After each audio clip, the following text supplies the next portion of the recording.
మీరు కనుక మొదటిసారి నా ఛానల్ని చూస్తున్నట్లయితే సబ్స్క్రైబ్ బటన్ మీద టచ్ చేసి పక్కనే ఉన్నటువంటి బెల్ ఐకాన్ మీద టచ్ చేసినట్లయితే ఆల్ అనే ఆప్షన్ వస్తుంది. దాన్ని టచ్ చేసినట్లయితే నా నుంచి మీకు నోటిఫికేషన్స్ అన్నీ వస్తాయి.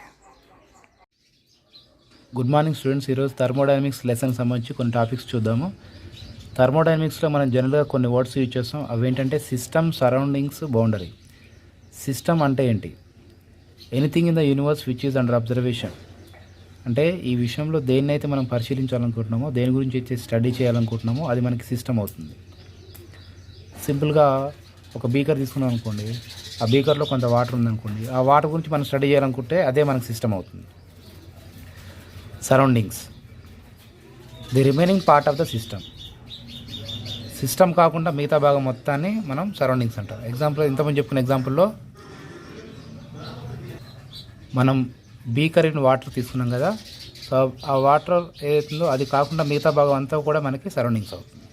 బీకర్లోని వాటర్ని మనం స్టడీ చేయాలనుకుంటున్నాం, దాని గురించి మాత్రం తెలుసుకోవాలనుకుంటున్నాం కాబట్టి అది మాత్రమే సిస్టమ్ అవుతుంది, మిగతా అంతా కూడా మనకి సరౌండింగ్స్ అవుతుంది. Boundary, any real are imaginary. అంటే వాస్తవమైనది కావచ్చు లేదా ఊహాత్మకమైనది కావచ్చు. అంటే నిజంగా అక్కడ సరిహద్దు ఉండొచ్చు, ఉండకపోవచ్చు. సో దాన్ని మనం రియల్ ఆర్ ఇమాజినరీ అంటాము. అంటే ఎగ్జాంపుల్గా బీకర్లోని వాటర్ తీసుకున్నట్లయితే ఆ బీకర్ గ్లాస్ ఏదైతుందో ఆ వాల్స్ ఏవైతున్నాయో అవి రియల్ బౌండరీస్ అవుతాయి. ఆ వాటర్ యొక్క సర్ఫేస్ ఏదైతుందో అది ఇమాజినరీ బౌండరీ అవుతుంది. ఇక rigid or non rigid surface. Rigid అంటే ఏంటి? ఫిక్స్డ్గా కదలకుండా ఉన్నటువంటి సర్ఫేస్ అయి ఉండొచ్చు. అండ్ నాన్ రిజిడ్ అంటే కదిలేటువంటి సర్ఫేస్ కూడా అయి ఉండొచ్చు. That separate system and surroundings. అదేం చేయాలి అంటే సిస్టాన్ని, సరౌండింగ్స్ని వేరు చేయగలిగేది అయి ఉండాలి. అంటే ఏదైతే నిజమైంది లేదా ఊహాత్మకంగా అయి ఉండి కదలకుండా ఫిక్స్డ్గా ఉండేది లేదా కదిలేది వంటి గుణాన్ని కలిగి ఉండి సిస్టాన్ని, సరౌండింగ్స్ని వేరు చేయగలిగే గుణం ఉంటే దాన్ని మనం బౌండరీ అని చెప్పేసి పిలుస్తాం అన్నట్టు. సిస్టమ్స్ని మనం వేరువేరు రకాలుగా క్లాసిఫై చేయవచ్చు. ఫస్ట్ టైప్ ఏంటంటే సిస్టానికి, సరౌండింగ్స్ మధ్య ఉన్నటువంటి ఇంటరాక్షన్ బేస్ చేసుకొని కూడా సిస్టమ్స్ని 3 టైప్స్ క్లాసిఫై చేయవచ్చు. అవి ఏంటంటే open system, closed system, isolated system. ఇది first classification. Based on the interaction of system and surroundings, systems are 3 types: open, closed, isolated systems. So ఈ 3 టైప్స్ ఆఫ్ సిస్టమ్స్ ఏంటి అనేది చూద్దాం, వన్ బై వన్ చూద్దాం. First open system. Open system అంటే ఏంటి? The system where matter and energy are exchange with surroundings.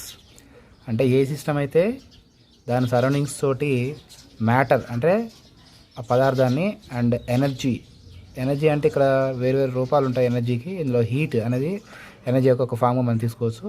Are exchange with surroundings అంటే system, surroundings మధ్యలో matter and energy రెండు, అంటే హీట్, ఈ రెండు ఎక్స్చేంజ్ అయినట్లయితే ఆ సిస్టాన్ని మనం ఓపెన్ సిస్టమ్ అని చెప్పేసి పిలుస్తాం.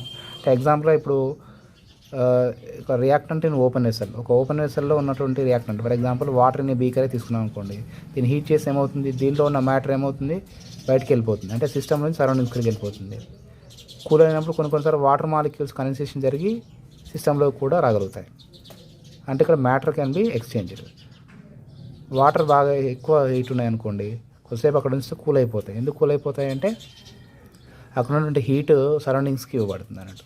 వాటర్ బాగా చల్లగా ఉన్నాయనుకోండి, కొద్దిసేపు అయితే ఏమైతే నార్మల్ అవుతాయి. ఎలా నార్మల్ అవుతాయి? సరౌండింగ్స్లోంచి హీట్ని సిస్టమ్ లోపలికి తీసుకుంది కాబట్టి.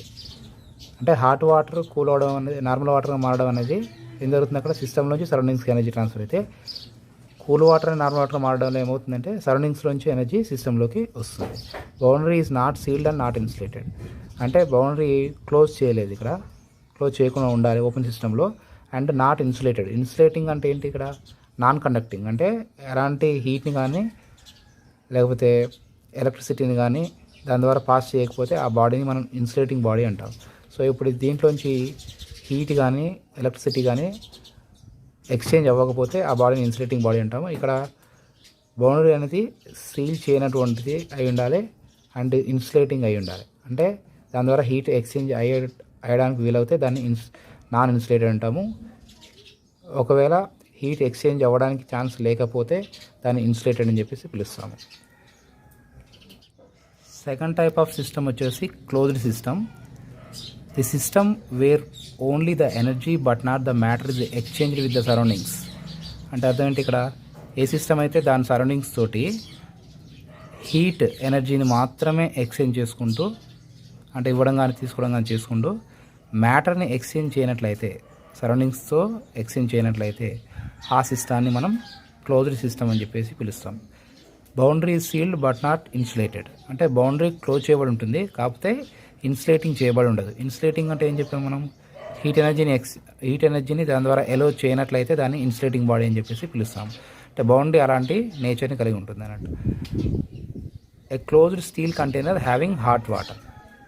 ఎగ్జాంపుల్గా తీసుకోవచ్చు దీనికి. అంటే ఒక స్టీల్ కంటైనర్లో హాట్ వాటర్ ఉన్నట్లయితే, అది పైన క్లోజ్ చేసి ఉన్నట్లయితే ఆ సిస్టాన్ని మనం ఒక క్లోజ్డ్ సిస్టమ్ కింద మనం తీసుకోవచ్చు. Third one, isolated system. The system which does not exchange either the matter or energy with surroundings. అంటే ఏంటి, ఇక్కడ ఏదైతే ఏ సిస్టమ్ అయితే సరౌండింగ్స్ తోటి మ్యాటర్ని కానీ ఎనర్జీని కానీ ఎక్స్చేంజ్ చేయదో ఆ సిస్టాన్ని మనం ఐసోలేటెడ్ సిస్టమ్ అని చెప్పేసి పిలుస్తాం.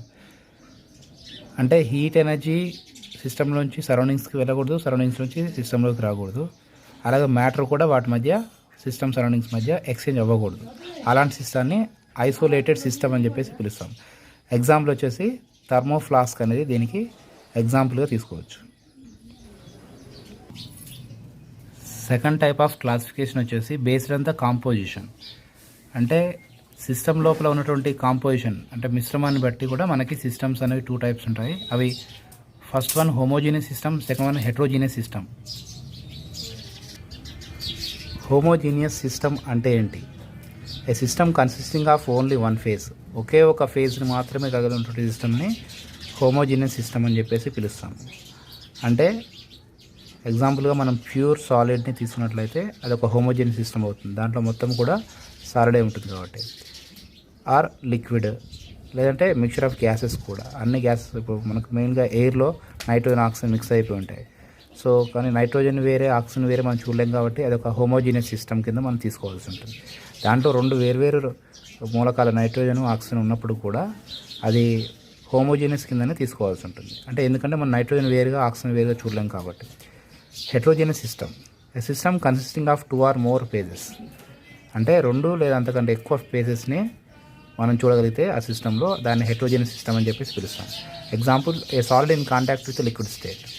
ఎగ్జాంపుల్గా మనకి ఒక బీకర్లో వాటర్, దాని లోపల ఐస్ ఉందనుకోండి, ఐస్ క్యూబ్ని చూడగలుగుతాము, వాటర్ని చూడగలుగుతాం కాబట్టి అలాంటి సిస్టాన్ని మనం హెట్రోజీనియస్ సిస్టమ్ అని చెప్పేసి పిలుస్తాము. ఇక థర్డ్ క్లాసిఫికేషన్ వచ్చేసి based on the number of particles. ఆ సిస్టమ్ లోపల పార్టికల్స్ ఎలా ఉన్నాయనే దాన్ని బేస్ చేసుకొని కూడా సిస్టమ్స్ 2 టైప్స్ ఉంటాయి.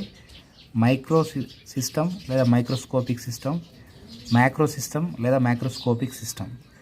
సో ఇవేంటో చూద్దాం. మైక్రో సిస్టమ్ అంటే which consist less number of constant particles. అంటే సిస్టమ్ లోపల పార్టికల్స్ అనేవి చాలా తక్కువ కౌంట్లో ఉంటే దాన్ని మైక్రోస్కోపిక్ సిస్టమ్ లేదా మైక్రో సిస్టమ్ అని చెప్పేసి పిలుస్తాము. Macro system which consist huge or large number of constant particles. So particles count అనేది చాలా ఎక్కువ ఉంటే దాన్ని మనం మైక్రోస్కోపిక్ ఆర్ మ్యాక్రో సిస్టమ్ అని చెప్పేసి పిలుస్తాం. ఇవ్వండి థర్మోడైనమిక్ సిస్టమ్స్లోని టైప్స్, 3 టైప్స్ ఆఫ్ క్లాసిఫికేషన్స్ మనం చూడడం జరిగింది. సో ఇది కనుక మీకు నచ్చినట్లయితే ఛానల్కి సబ్స్క్రైబ్ చేసుకోండి, షేర్ చేయండి అండ్ లైక్ చేయడం మాత్రం మర్చిపోకండి. Thank you.